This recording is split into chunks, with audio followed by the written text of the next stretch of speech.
In many ways, Taylor Harris was just an ordinary 4-month-old baby. But in one way, Taylor is very extraordinary. Taylor was born with hemophagocytic lymphohistiocytosis, one of the most rare blood disorders known to modern medicine. In nearly all 35 documented cases, the disease has been fatal. But Taylor is the exception. So she's still what they call still a leading baby. Taylor is a medical anomaly. Her body has been receptive to the bone marrow transplant she received in October of 2007. My story with Taylor began just 2 months after her transplant, almost a year and a half ago. As a high school journalist, I covered Century High's school-wide fund drive with Sparrow Clubs USA, a nonprofit organization that helps kids in medical crisis by encouraging young people to serve their communities. Sparrow Clubs is kids helping kids in medical need through community service. Corporate sponsors donate $10 for every hour students work, up to 256 hours. Other donations make up the difference.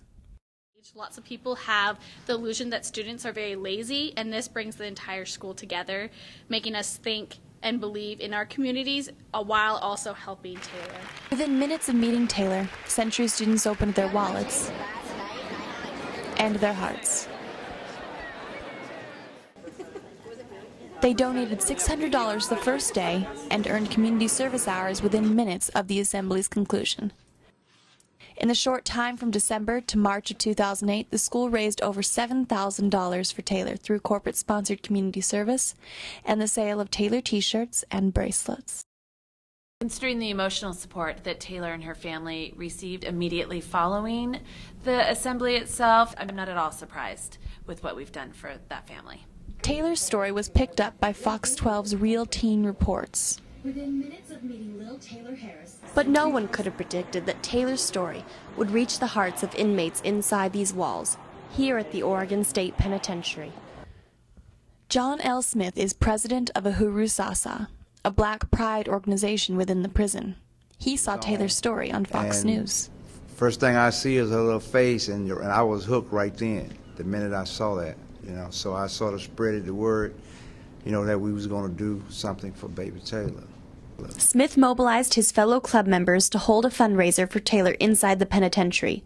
The men set up a display and invited inmates to donate. This was the catch-all, when people came and looked at her little face there, they just started giving.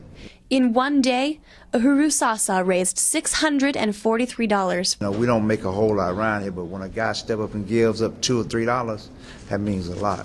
We showed the inmate interviews to the Harris family and invited them to respond. We appreciate the love and the support that they've given to us, and we thank them for it. I was really holding back my tears because it really touched me to see men reaching out to support and to give.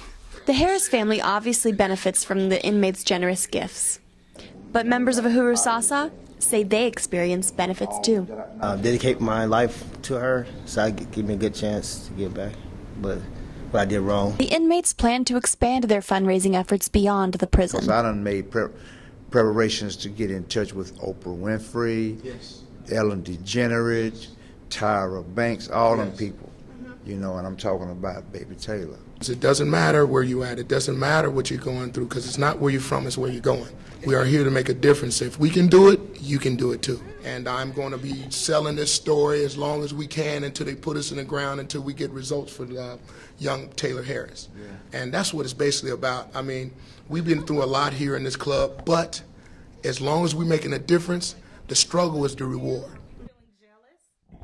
Free from weekly hospital visits, the Harris family now faces the reality of raising 4 healthy and energetic children. Taylor's doing very well. She's the normal, 2-year-old.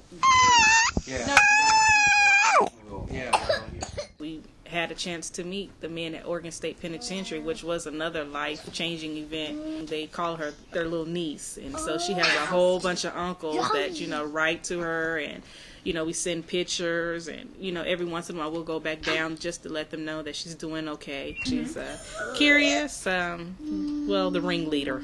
How about up here? Oh yeah, good job.